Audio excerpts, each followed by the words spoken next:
په غزنی ولایت کې د شمال زون څخه د راغلو ځوانانو راتګ هرکلی ترسره شو. په دغه غونډه کې د غزنی والي مرستیال عبدالرشید عمري، د غزنی اطلاعات و کلتور رئیس، قومي مخورو، خبریالانو، د غزنی ولایت د ځوانانو ګډون درلود چې دغه ولایت ته د راغلو میلمنو هرکلی وکړ. د غزنی ولایت اطلاعات و کلتور رئیس حمید الله نثار په وینا چې د ځوانانو دا ډول تګ راتګ کولای شي چې د دوی په یووالي کې خورا ګټور واوسي.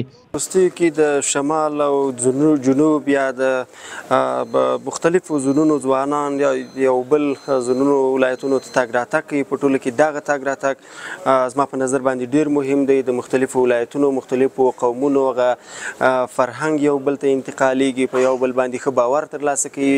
یعنې په ټوله کې د اتحاد او یووالي لپاره ډېر مهم او مؤثر تمامیږي. هماغه غزنی ته راغلي میلمانه هم د ځوانانو دا ډول سفرونه د ملي یووالي لپاره خورا اړین ګڼي او د لا زیاتوالي غوښتنه کوي. ولایت‌های جنوبی کشور عزیزمان افغانستان که همان پکتیکا، خوست و غزنی هست. دید و بازدیدهای با جوانان و مردمی شجاع و دلیر ولایت‌های جنوبی داشتیم.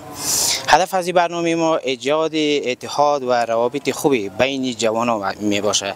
دید و بازدید بسیار کلمه خوب است. باید که ما با اقوام مختلف نشست داشته باشیم، با پشتونها، با ازبک‌ها، با ترکمن‌ها، با هزاره‌ها، با همگی دید و بازدید داشته باشیم که هیچ کسی ایتو فکر نکنه که این ازبک است یا پشتون است یا تاجیک است یا هزاره است.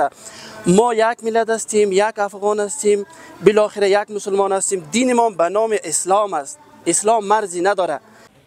دا په داسې حال کې ده چې هیواد کې د امنیت په ټینګښت سره د ځوانانو دا ډول سفرونه د پام وړ زیات شوي دي.